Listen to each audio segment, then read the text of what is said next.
Libro de los Hechos, capítulo 5, desde el versículo 1 hasta el versículo 11 vamos a estar leyendo. Dice así: pero cierto hombre llamado Ananías, con Safira su mujer, vendió una heredad y sustrajo del precio, sabiéndolo también su mujer, y trayendo solo una parte, la puso a los pies de los apóstoles. Y dijo Pedro: Ananías, ¿por qué llenó Satanás tu corazón para que mintieses al Espíritu Santo y sustrajeses del precio de la heredad? Reteniéndola, ¿no se te quedaba a ti y vendida no estaba en tu poder? ¿Por qué pusiste esto en tu corazón? No has mentido a los hombres, sino a Dios. Al oír Ananías estas palabras, cayó y expiró. Y vino un gran temor sobre todos los que lo oyeron. Y levantándose, los jóvenes lo envolvieron y sacándolo, lo sepultaron. Pasado un lapso como de 3 horas, sucedió que entró su mujer, no sabiendo lo que había acontecido. Entonces Pedro le dijo: dime, ¿vendiste en tanto la heredad? Y ella dijo: sí, en tanto. Y Pedro le dijo: ¿por qué conviniste en tentar al Espíritu del Señor? He aquí a la puerta los pies de los que han sepultado a tu marido y te sacarán a ti. Al instante ella cayó a los pies de él y expiró. Y cuando entraron los jóvenes, la hallaron muerta y la sacaron y la sepultaron junto a su marido. Y vino gran temor sobre toda la iglesia y sobre todos los que oyeron estas cosas. Lo último que habíamos referido del libro de los Hechos era la hermandad que existía en la iglesia primitiva. Decíamos que no había necesidad entre ellos, porque todos los que poseían heredades, que tenían diversas propiedades, casas, las vendían y traían el precio y la ponían a disposición de los apóstoles para que los repartieran conforme a las necesidades de cada uno. Pero estas cosas no eran obligatorias. No eran obligatorias como una especie de socialismo, como algunos pretenden hacer creer con estos pasajes. Cada quien lo hacía voluntariamente porque era la obra del Espíritu Santo que obraba en cada uno de los creyentes. De tal manera que era el impulso del Espíritu Santo en cada creyente quien los hacía obrar de manera voluntaria.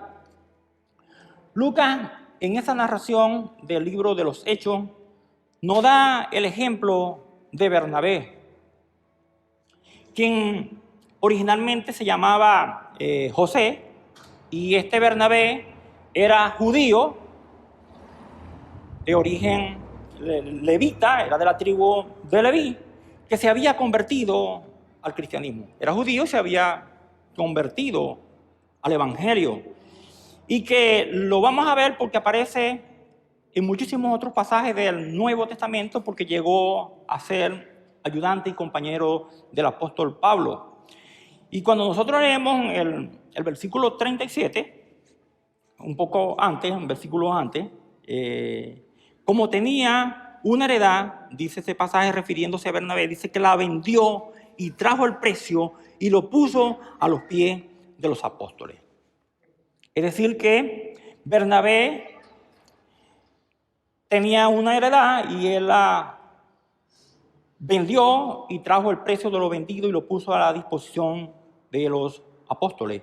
Entonces, Bernabé era un buen ejemplo de un creyente consagrado, de un creyente que estuvo dispuesto a vender lo que tenía para dar el precio y para cubrir las necesidades de otros.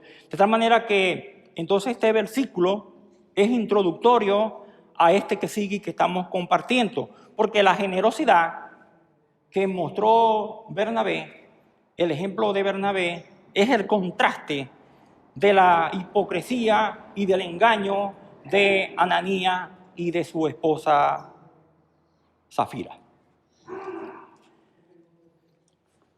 Dice el versículo 1 y 2.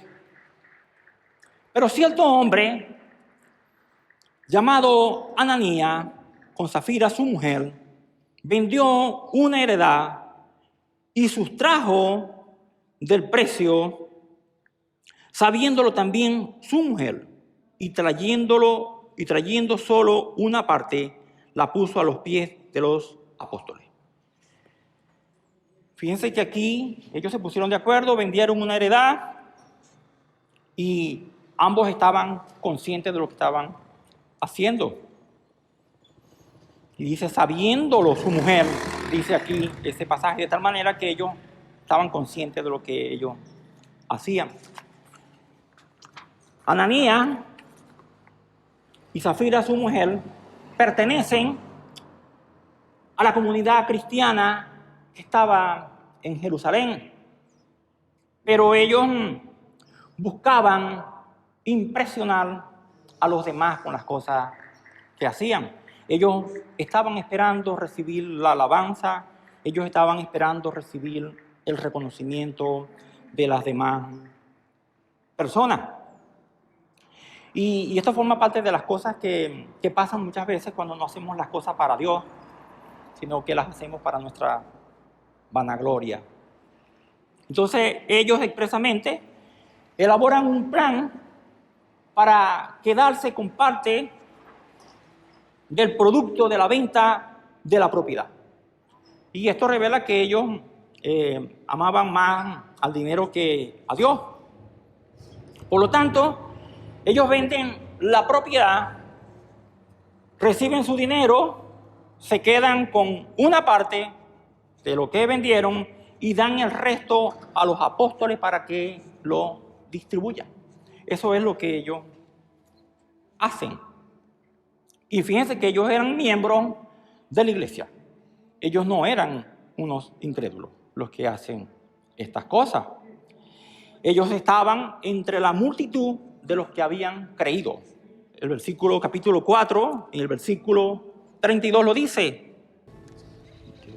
Y dice, y la multitud de los que habían creído era de un corazón y un alma, y ninguno decía ser suyo propio nada de lo que poseía, sino que tenían todas las cosas en común.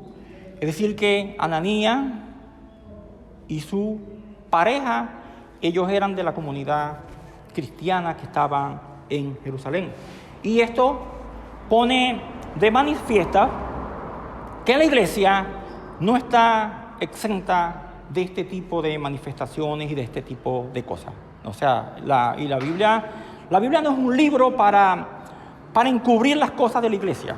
Al contrario, la Biblia es un libro revelador de la verdad de forma absoluta y quiere mostrar cómo Dios demanda santidad. La Biblia se presenta para mostrar al hombre lo que Dios quiere de él, de forma absoluta, y lo hace de una forma clara y transparente, no para que nosotros nos ruboricemos como creyentes, sino que veamos la realidad de todas las cosas, ¿no? De tal manera que también hay gente que ha creído que puede ser convertida, pero que también puede ser hipócrita y también puede ser engañadora, falsante o mentirosa. Es decir, y por supuesto, cuando nos enseñamos estas cosas y la Biblia lo muestra, nosotros anhelamos que entre nosotros no haya gente así. O por lo menos es necesario que los creyentes estemos claros de que estas cosas también pasan en cualquier iglesia y pueden pasar. Pero ellos estaban, como les dije, buscando impresionar a los demás de la iglesia. Ellos querían la alabanza de los demás. O sea, nosotros no tenemos que buscar honra alguna. O sea, ese no puede ser el propósito de cada uno de nosotros. Nosotros no necesitamos buscar honra. Nosotros entendemos por la palabra de Dios que toda la gloria siempre es para Dios. De tal manera que tenemos que procurar hacer siempre todas las cosas que hacemos para que Dios sea glorificado. Todo lo que nosotros hacemos tiene que ser para la gloria y honra de Dios. Porque ciertamente cuando nosotros hacemos todas las cosas para Dios, entonces también nuestra propia honra también puede venir por añadidura, como lo dice la Escritura, Mateo 6:1. El Señor le dice a sus discípulos, dice: guardaos de hacer vuestra justicia delante de los hombres, para ser vistos de ellos. De otra manera, no tendréis recompensa de vuestro Padre que está en los cielos. Cuando pues des limosna, no hagas tocar trompeta delante de ti, como hacen los hipócritas en las sinagogas y en las calles para ser alabados por los hombres. De cierto os digo que ya tienen su recompensa. Mas cuando tú des limosna, no sepa tu izquierda lo que hace tu derecha, para que sea tu limosna en secreto, y tu Padre que ve en lo secreto te recompensará en público. O sea que la Escritura es muy clara en cuanto a esto. Entonces dice ese pasaje que Ananías sustrajo el precio de la heredad que habían vendido. Aunque Lucas no da detalles, se destaca la intención de ellos. Él y su mujer habían prometido, quizás lo habían hecho en público, quizás públicamente dijeron que darían al Señor la cantidad total de ese dinero que habrían de recibir por la heredad que iban a vender. Y cuando Ananías llega a los apóstoles, entonces seguramente entregó su dinero y lo hace, por supuesto, como lo había hecho Bernabé. Lo hace de la misma forma que lo había hecho Bernabé. Y seguramente la congregación lo alabó y consideró que estaba obrando de la misma manera que Bernabé. Pero dice el pasaje que estaba trayendo solo una parte, es decir, que él trajo una cantidad inferior del precio de lo que había vendido, no obstante que se había comprometido en público, delante de la congregación, que iba a traer el total de lo vendido. Y la mayoría de los creyentes tal vez no se percataron de lo que estaba sucediendo. Pero el apóstol Pedro, que estaba ahí, iluminado por el Espíritu Santo, percibe que Satanás estaba actuando en el corazón de Ananías. Así que mientras Dios estaba haciendo la obra de la iglesia, también Satanás estaba cerca. Obrando también quizás ahí dentro de la iglesia para hacer sus falsificaciones y también para corromper la verdad y la pureza que Dios demanda para la iglesia. Y ese peligro siempre está presente en la iglesia. Ese peligro de que esas cosas ocurren y que Satanás pueda obrar a través de los creyentes por estas cosas, por los descuidos que podemos cometer, por nuestros pecados, por nuestros errores, también puede estar presente siempre en los asuntos de la iglesia y también puede estar presente en nuestras vidas. O sea, el mismo comportamiento que vemos que está sucediendo en la iglesia, con los asuntos propios de la iglesia, también pueden estar pasando en nuestra propia vida. Vamos a leer Juan, y por eso que la Escritura hace esta advertencia. Primera de Pedro 5:8. Dice: sed sobrios y velad, porque vuestro adversario, el diablo, como león rugiente, anda alrededor buscando a quien devorar. Es decir, que la Escritura nos manda a que estemos velando, que seamos vigilantes, que seamos diligentes y que tengamos nuestros ojos espirituales abiertos para conocer y poder percibir las maniobras del enemigo Satanás. Vamos a leer a Juan 8:44. Vosotros sois de vuestro padre el diablo. Esto se lo está diciendo el Señor a los fariseos. Dice, y los deseos de vuestro padre queréis hacer. Él ha sido homicida desde el principio, no ha permanecido en la verdad, porque no hay verdad en él. Cuando habla mentira, de suyo habla, porque es mentiroso y padre de mentira. Entonces la iglesia siempre tiene que estar consciente y con los ojos abiertos, sabiendo siempre de las maquinaciones de Satanás. No solamente en los asuntos que tienen que ver con la iglesia, sino en nuestra propia vida. Leamos el versículo 3 y 4. Y dijo Pedro, Ananías, ¿por qué llenó Satanás tu corazón para que mintieses al Espíritu Santo y sustrajeses del precio de la heredad? Reteniéndola, no se te quedaba a ti y vendida no estaba en tu poder. ¿Por qué pusiste esto en tu corazón? No has mentido a los hombres, sino a Dios. Posiblemente el apóstol Pedro conoce bien las obras de Satanás, porque él mismo fue persuadido por Satanás para que negara al Señor 3 veces. Y nosotros lo hemos visto muchísimas veces en la Escritura, como el apóstol Pedro, en medio de su temor y en medio de la sensación de persecución, él prefirió salvarse y consecuentemente negó al Señor. Pero también sabía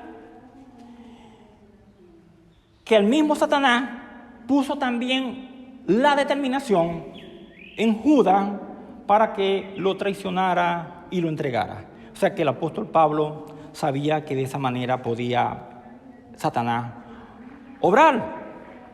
Por eso Pedro sabe del interés permanente que Satanás tiene para destruir la obra del Señor, penetrando y obrando en el corazón de los creyentes.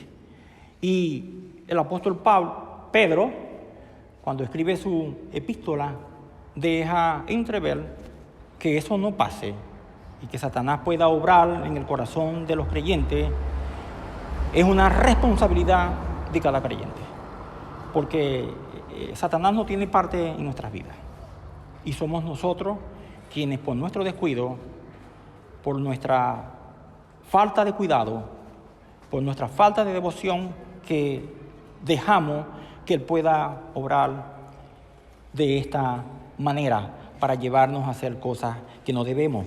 Primera de Pedro 5:9. Es la continuación del que leímos. Vamos a leerlo completo. El apóstol Pedro dice en su epístola, dice, sed sobrio y velad, porque vuestro adversario, el diablo, como león rugiente, anda alrededor buscando a quien devorar. Dice el 9, al cual resistid firmes en la fe, sabiendo que los mismos padecimientos se van cumpliendo en vuestros hermanos en todo el mundo. Así que entonces es una responsabilidad de cada creyente de permanecer firme en la fe. Por esa razón, el apóstol Pedro le pregunta, ¿por qué llenó Satanás tu corazón para que mintiese al Espíritu Santo? Ananías y Zafira se habían dejado entonces influenciar por el engaño de Satanás. Ellos habían sido influenciados por el poder satánico. Entonces su pecado fundamental, y esto es importante distinguirlo, su pecado fundamental no era fundamentalmente haber sustraído el precio del valor de lo vendido. Su pecado no era fundamentalmente esto, sino haber actuado con engaño. Ese es el pecado fundamental que aquí se destaca. la hipocresía de ellos, la forma en la que ellos actuaran. O sea, que ellos habían mentido acerca de lo que iban a dar. Ellos actuaron de manera engañosa y, como dijimos, ellos andaban buscando recibir gloria por lo que estaban haciendo. Es decir, que ellos simularon delante de toda la iglesia cuando hicieron su ofrecimiento de que ellos iban a hacer una consagración total de lo que iban a recibir. Ellos hicieron una simulación, pero paralelamente, de manera deliberada, habían entonces retenido parte del dinero que habían recibido. Es decir, que ellos actuaron con engaño y actuaron con hipocresía. Es decir, que ellos trataron de mostrar una bondad similar a la de Bernabé que ellos no tenían. Compartir las riquezas en la iglesia primitiva, como dijimos, era cosa voluntaria. Eso era absolutamente voluntaria. Por lo tanto, Ananías podía no haber vendido la heredad. Podía no haberla vendido y no pasaba nada. O podía también haberla vendido y quedarse con el total del precio. También podía haber hecho eso y no pasaba nada. Pero él podía hacer lo que él quisiera con la heredad. Pudo hacer de todo como él quisiera y simplemente no pasaba nada, porque no era obligatorio.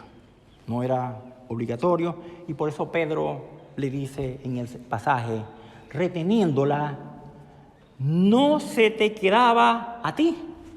Le dice, y vendida no estaba en tu poder. Es decir, que eso acaso no era suyo. Eso era de él y él podía hacer con su heredad lo que a él mejor le parecía. Pero ya sabemos cuál fue la motivación de su corazón. La vanidad y la vanagloria. La hipocresía con la que ellos actuaron, ¿no? Y por eso es que es tan necesario ver las cosas que nosotros hacemos. O sea, cómo el pecado se puede manifestar en nosotros a través de sus múltiples rostros, de sus múltiples facetas. Sí, porque por eso es que no podemos hacer una lista de pecados, porque son infinitos los pecados que pueden surgir en cada uno de nosotros. Pero ellos creían que mentían a la iglesia o que estaban mintiéndole a los apóstoles. Eso era lo que ellos estaban pensando. Pero no, como dice el pasaje, no mentían a los hombres. Ellos no mentían a los hombres, sino que mentían al Espíritu Santo. Y nosotros sabemos que el Espíritu Santo mora en todos los que han creído. Y conforme a lo que hemos leído, asumimos que Ananías y su mujer eran hombres de la comunidad de Jerusalén, de tal manera que el Espíritu Santo de Dios estaba en ellos. Y también el Espíritu Santo mora, por supuesto, en todo el conjunto de la iglesia, que es el cuerpo de Cristo. Vamos a leer 1 Corintios 6:19. 1 Corintios 6:19 dice, ¿o ignoráis que vuestro cuerpo es templo del Espíritu Santo, el cual está en vosotros, el cual tenéis de Dios y que no sois vuestro? Dice, porque habéis sido comprados por precio. Glorificad pues a Dios en vuestro cuerpo y en vuestro espíritu, los cuales son de Dios. Es decir, que el Espíritu Santo habita en los corazones de todos los que creen, de todos los que han creído, y que no nos pertenecemos a nosotros mismos, ¿verdad? Porque hemos sido comprados por precio. Y precisamente hoy conmemoramos ese sacrificio, esa resurrección, por lo cual nosotros hemos sido comprados un precio de sangre. De tal manera que entonces ellos no habían mentido a los hombres, sino que ellos habían mentido a Dios, habían mentido al Señor, porque el Espíritu Santo es también el mismo Dios. Y estas cosas nos van enseñando a nosotros como creyentes a no ser tan alegres a la hora de comprometernos con cosas para el Señor, con cosas para la iglesia, o menos procurar protagonismo o vanagloria con las cosas que hayamos de hacer para el Señor, sino que cuando dispongamos a hacerlas, nosotros aprendamos a ser fieles a Dios. Ser fieles al Señor, no solamente en las cosas que hacemos en la iglesia, sino que las que hacemos en general, porque nuestra relación en la iglesia y nuestra comunión con todos los creyentes no es sino una parte de nuestras vidas, porque nosotros tenemos una vida aparte con nuestra familia y en el mundo en que vivimos, que no es la iglesia. Y en ese mundo en el que vivimos, entonces también tenemos que aprender a ser fieles al Señor. Y es porque nosotros sabemos, y así tiene que ser, porque por eso es que vamos enseñando los atributos de Dios. Dios es omnisciente. Y como Él es omnisciente, nosotros tenemos que tener presente en cada momento de nuestras vidas que Dios todo lo sabe. Que Dios todo lo sabe y que Él no puede ser engañado. O sea, es imposible que nosotros podamos entonces mentir al Señor y que Él no lo sepa, porque Él es omnisciente. De tal manera que cuando tratamos de engañar a Dios, y cuando lo hacemos lo estamos haciendo por ignorancia, entonces los que nos estamos engañando somos nosotros mismos. O sea, son nuestras propias almas las que quedan engañadas. Dice el 5 y 6. Al oír Ananías estas palabras, cayó y expiró. Y vino un gran temor sobre todos los que lo oyeron. Y levantándose los jóvenes, lo envolvieron y sacándolo, lo sepultaron. Mientras Ananías escucha las palabras del apóstol Pedro, dice la Escritura que cayó y expiró. O sea, no se explica qué cosa lo fulminó. No se sabe si eso fue un infarto, no se sabe si eso fue una crisis emocional, no sabemos qué razón o qué cosa lo pudo matar desde el punto de vista fisiológico, pero podemos presumir que se trata de un juicio de Dios ejecutado de inmediato. Y similar a otros casos en la Escritura en las que Dios ha castigado con muerte súbita.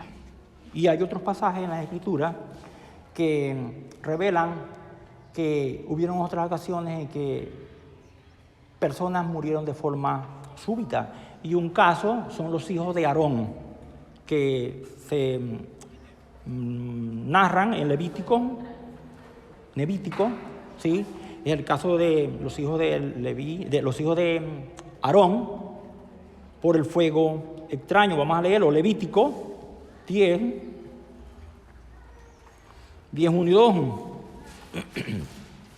El pecado de Nadab y Abiú. Dice: Nadab y Abiú, hijos de Aarón, tomaron cada uno su incensario y pusieron en ellos fuego, sobre el cual pusieron incienso y ofrecieron delante de Jehová fuego extraño que él nunca les mandó. Dice: y salió fuego delante de Jehová y los quemó y murieron delante de Jehová. Este es un ejemplo, pero hay otro caso. Usa. Eso está en 2 Samuel 6:7. El arca del Señor iba siendo llevada. Pero el arca debía ser trasladada por los sacerdotes.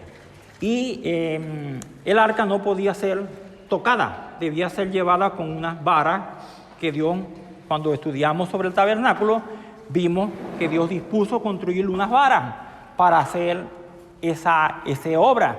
Sin embargo, Usa, de buena voluntad, de manera inocente, trató de sujetar el arca de Dios. Y dice el pasaje en este versículo 7, dice, y el furor de Jehová se encendió contra Usa y lo hirió allí. Dios por aquella, dice, temeridad, y cayó allí muerto junto al arca. O sea que la Escritura considera el accionar de Usa como una temeridad. Los judíos no embalsamaban a los muertos. Ellos tenían por costumbre hacer la sepultura el mismo día del deceso. El mismo día del deceso ellos sepultaban a los muertos. Por eso en ese pasaje dice que sin dilación alguna vinieron esos jóvenes que estaban ahí, tomaron el cadáver y lo sepultaron. Entonces esto va revelando que el Señor no solamente hacía milagros, no solamente podía hacer milagros, sino que también, como vemos en estos casos, ejecutó juicio. Ejecutó juicio y el Señor lo había dicho. Isaías 11:4.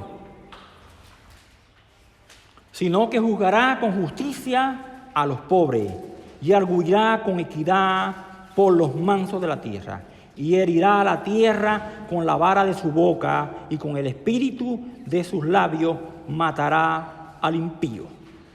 Es decir, impío no son los incrédulos absolutamente.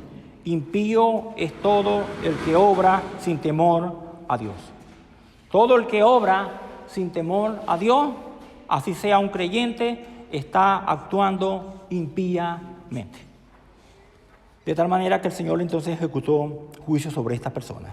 Entonces, bien de lo que hubiera muerto Ananías, era la ejecución del veredicto de Dios. Porque el Señor mantiene, en ese contexto, mantiene la pureza de la comunidad a través de su mano disciplinadora. Eso es lo que estaba haciendo. Leamos versículos 7 y 8. Ahora vamos a ver lo que pasa con su mujer. Pasado un lapso, como de 3 horas, sucedió que entró su mujer, no sabiendo lo que había acontecido. Entonces Pedro le dijo, dime, ¿vendiste en tanto la heredad? Y ella dijo, sí, en tanto.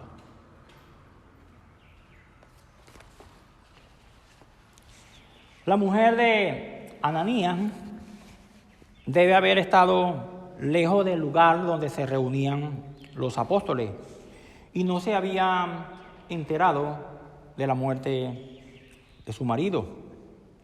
Y dice el pasaje que pasadas 3 horas de aquello, se aparece donde estaban los apóstoles. Y seguramente ella preguntó en dónde estaba Ananías. Ella no sabía lo que había sucedido. El apóstol Pablo respondió con una pregunta. Dice, ¿vendiste en tanto la heredad? Es decir, él está preguntando y le está diciendo el monto, por supuesto, ¿no? En la Escritura no aparece el detalle, pero ciertamente le preguntó la cantidad por la cual lo había vendido. Y seguramente el dinero todavía estaba en una bolsa, quizás puesto en algún lugar. Es probable que haya sido de esa manera y el apóstol Pedro quizás le mostró el dinero. Y ella dijo, sí, por ese monto lo vendimos. Por ese monto lo vendimos. Es decir que con su respuesta, ella estaba persistiendo en la hipocresía. Cuando ella respondió que sí lo había vendido por ese monstruo, ella estaba persistiendo en la hipocresía con la que estaban actuando. Ella estaba mostrándose en la complicidad con su marido, al no admitir su culpa, y ella estaba sellando con eso su propio destino, su propia condenación. Y tal vez ella pudo quizás rectificar. Quizás ella pudo rectificar diciendo la verdad. Quizás hasta el momento el apóstol Pedro le preguntó y ella pudo decir la verdad. No, quizás tenía que haber dicho, no fue por ese monto. La real verdad fue que lo vendimos por esto y nosotros nos tomamos una parte. Quizás era lo que ella debía haber hecho, pero no fue así. Ella persistió en su engaño y persistió en su hipocresía. Y nosotros, cuando hacemos esta posibilidad de lo que ella pudo haber hecho, es para mostrar la importancia de que nosotros seamos capaces verdaderamente de confesar nuestros pecados y de reconocer las cosas malas que estamos haciendo. Vamos a leer el Salmo 32, que es un salmo de David.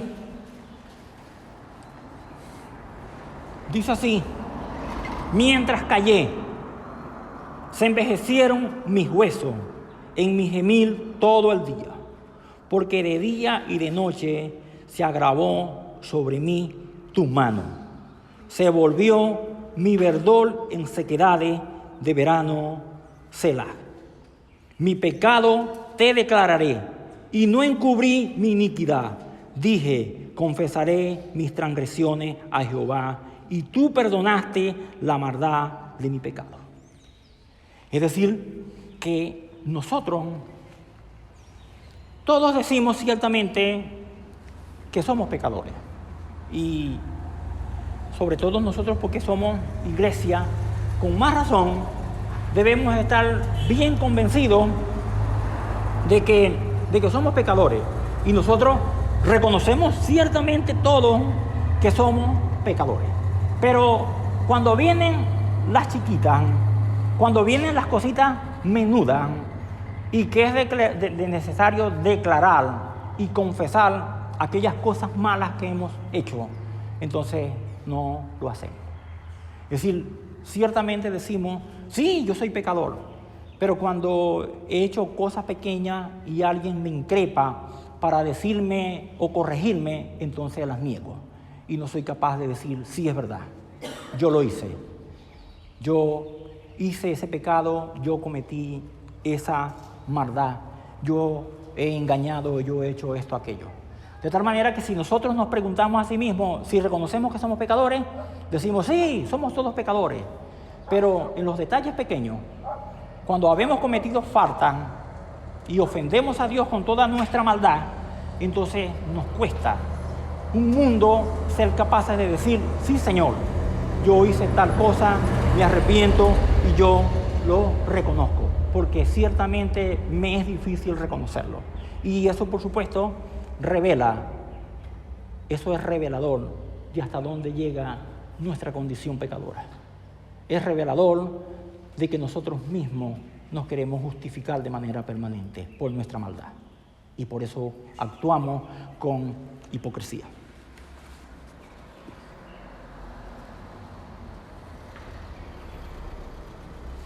Nueve y 10. Y Pedro le dijo, ¿por qué conviniste en tentar al Espíritu del Señor? He aquí a la puerta los pies de los que han sepultado a tu marido y te sacarán a ti. Al instante ella cayó a los pies de él y expiró. Y cuando entraron los jóvenes, la hallaron muerta y la sacaron y la sepultaron junto a su marido. Es decir, Pedro se da cuenta que marido y mujer se habían puesto de acuerdo para perpetrar la mentira. Se habían puesto de acuerdo los dos. Entonces, por eso la acusa de colaborar con su marido, dice, en tentar al Espíritu de Dios. Porque eso hicieron. Nosotros, cuando sabemos que hay cosas que están malas y no las corregimos, nosotros ofendemos y tentamos a Dios.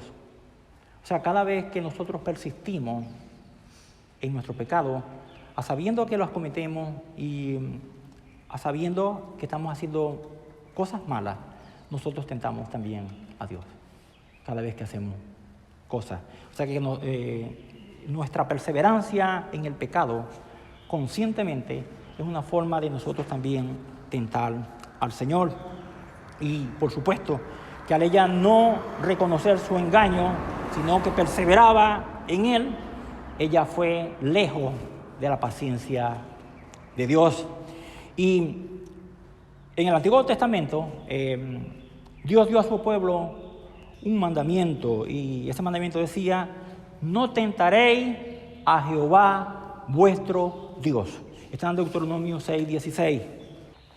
Dice: no tentaréis a Jehová vuestro Dios, como lo tentasteis en Masá.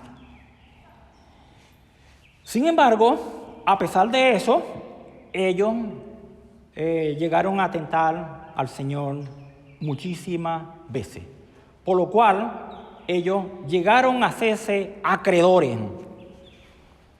de la muerte, como consecuencia de su rebelión contra el Señor. Números 14:21. Dice: mas tan ciertamente como vivo yo, y mi gloria llena toda la tierra, todos los que vieron mi gloria y mis señales que he hecho en Egipto y en el desierto, y me han tentado, dice aquí, ya 10 veces, y no han oído mi voz. Dice: no verán la tierra de la cual juré a sus padres, no ninguno de los que me han irritado la verá. Es decir, que Dios los sentenció entonces a la muerte, porque ninguno de ellos llegó a ver la tierra prometida, sino que toditos fueron muertos en el desierto. Es decir, que ellos se hicieron acreedores de la muerte como consecuencia de tentar al Señor. Y eso es lo que también entonces pasa con Safira, que tienta al Espíritu Santo junto con su marido. Y el apóstol Pedro entonces le dice: he aquí la puerta, he aquí a la puerta los pies de los que han sepultado a tu marido. Dice: y te sacarán a ti. Yo sé que Pedro entonces le está relatando la suerte de su marido, le está respondiendo dónde estaba su marido y le está prediciendo a ella la misma suerte. Es decir, y esto no era un juicio del apóstol Pedro, era un juicio de Dios mismo. Ahora el versículo 10 dice: al instante ella cayó a los pies de él y expiró. Y cuando entraron los jóvenes, la hallaron muerta y la sacaron y la sepultaron junto a su marido. Es decir, que el mismo fin de Ananías le tocó a su mujer. Al instante ella cayó derrumbada y murió. Y fue llevada para ser sepultada por los mismos que sepultaron a su marido. Es decir, y esto es el caso de dos creyentes que ambos eran ciegos. Dos creyentes ciegos. Y lamentablemente en la iglesia hay muchos creyentes ciegos. O sea, ellos eran creyentes, sin embargo eran ciegos.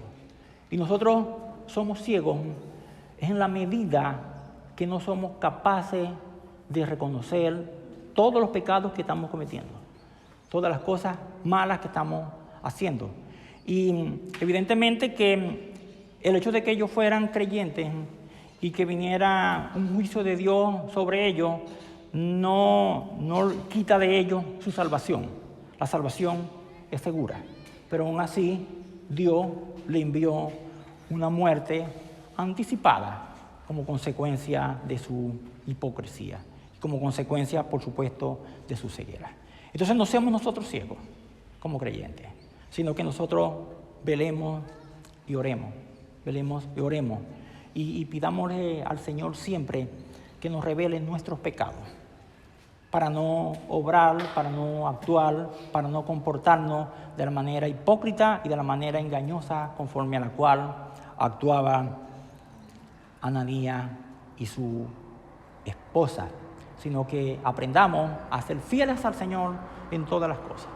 En todas las cosas nosotros aprendamos a serle fieles al Señor. Y que los dos murieran en similares circunstancias ratifica la idea de que se trata de un juicio de Dios. Eso lo agregué yo. Eso no lo hallé en ningún comentario. Pero es evidente que los dos murieran en las mismas circunstancias. Muestra que la primera muerte de Ananías no había sido una casualidad. Y que ella también muriera en las mismas circunstancias es revelador de que se trató de un juicio del Señor por la hipocresía. Es decir, porque ambos se pusieron de acuerdo para mentir al Espíritu Santo. Entonces, Dios, desde la iglesia primitiva, quiere que la iglesia sea pura. Ha sido el plan de Dios siempre. Ha sido el plan del Señor, Efesios 5:27. Dice, a fin de presentársela a sí mismo una iglesia gloriosa, que no tuviese mancha, ni arruga, ni cosa semejante, sino que fuese santa y sin mancha. Así quiere el Señor que sea la iglesia. Y que hubieran sido dos creyentes delante de Dios es más grave. O sea, que los impíos, que los incrédulos se comporten permanentemente, y es su naturaleza, actuar de forma hipócrita, de forma engañosa, no es extraño. Pero no se supone que el que sea creyente debe actuar de la misma manera, porque la iglesia es un bastión de la verdad. Y entonces la mentira no puede caber dentro de la iglesia, en nada de las cosas que hacemos. O sea, la mentira, el engaño no puede tener lugar en la iglesia. Entonces estos acontecimientos infundieron gran temor en la iglesia y una influencia purificadora, porque la gente al ver lo que había sucedido, evidentemente que iba a tener deseos de ser obediente y de ser fiel al Señor. De tal manera que entonces los que escucharon también se llenaron de temor por estas cosas y viendo, por supuesto, el juicio terrible de Dios por el engaño. De tal manera que la noticia y el mensaje que se difundía era que Dios no toleraba en la iglesia el engaño ni la falsedad. Esa era la noticia que entonces se mostraba. Entonces, muertes instantáneas, como estos dos casos, no son típicas en el Nuevo Testamento. Mostramos unos casos del Antiguo Testamento, pero no son típicas en el Nuevo Testamento. Pero vemos casos, por ejemplo, Herodes Agripa. Vemos el caso de Herodes Agripa, lo podemos mostrar. Está en Hechos 12:21. Y un día señalado, Herodes, vestido de ropas reales, se sentó en el tribunal y les arengó. Y el pueblo aclamaba gritando, voz de Dios y no de hombre. Al momento un ángel del Señor le hirió, por cuanto no dio la gloria a Dios, y expiró comido de gusanos. Pero también podemos ver de forma súbita la ceguera del apóstol Pablo. el apóstol Pablo también fue hecho cegato de manera temporal y también fue de forma súbita que el Señor lo encegueció. Pero podemos ver el caso también de Elimas el mago. Elimas el mago es otro caso que está en Hechos 13, en el versículo 8. Pero les resistía Elimas el mago, pues así se traduce su nombre, procurando apartar de la fe al procónsul. Entonces Saulo, que también es Pablo, lleno del Espíritu Santo, fijando en él los ojos, dijo: oh lleno de todo engaño y de toda maldad, hijo del diablo, enemigo de toda justicia, ¿no cesarás de trastornar los caminos rectos del Señor? Ahora pues, he aquí, la mano del Señor está contra ti, y serás ciego y no verás el sol por algún tiempo. Dice, e inmediatamente cayeron sobre él oscuridad y tiniebla, y andando alrededor buscaba quien le condujese de la mano. Es decir, que estos son algunos ejemplos de que en el Nuevo Testamento hubieron juicios, por así decirlo, de forma súbita, que el Señor dispuso, ¿no? Y nosotros pudiéramos decirlo, pero bueno, estas cosas no se ven casi todos los días, y tanta gente haciendo cosas malas en la iglesia y no sucede nada. Y bueno, ciertamente Dios es misericordioso. Dios es misericordioso, pero dice la palabra de Dios que Dios ciertamente es misericordioso, pero que Él no tendrá, dice, no tendrá por inocente al malvado, a pesar de todas las cosas. Dios es muy misericordioso y ciertamente está dejando pasar muchas cosas en su paciencia. Dice, pero dice también Éxodo 34, 6 y 7, dice que Él no tendrá por inocente al que es malvado. Y Dios, a su debido tiempo, ejecutará su juicio y pagará a cada quien conforme a sus obras. Entonces, en este pasaje, esto estaba pasando, y ese pasaje dice que en la iglesia llegó mucho temor en la iglesia. Y aquí, en este pasaje, aparece por primera vez en el libro de los Hechos la palabra iglesia. Primera vez que aparece. Y después la vamos a ver muchas veces, ¿no? Y la utiliza, por supuesto, para referirse a la asamblea de los santos. A la asamblea de los santos, a la asamblea de todos los que habían creído. Originalmente, los creyentes llamaban a su lugar de reunión sinagoga, como lo decían los judíos. Pero en la medida que el tiempo fue pasando y vino entonces la división entre judíos y cristianismo y cristianos, entonces los que eran judíos se reunían en su sinagoga, como había sido clásico que lo hicieran, tradicional que lo hicieran.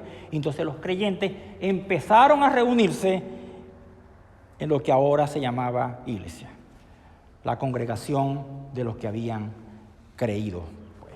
Y los templos no llegaron a existir sino como 200 años después. Es decir, que durante todo el tiempo de la iglesia primitiva, la gente se congregaba en las casas de cada quien, disponían de distintos lugares para juntarse, pero los templos llegaron a construirse siglos después. De tal manera que desde este momento entonces se llama la iglesia del Señor. Oramos.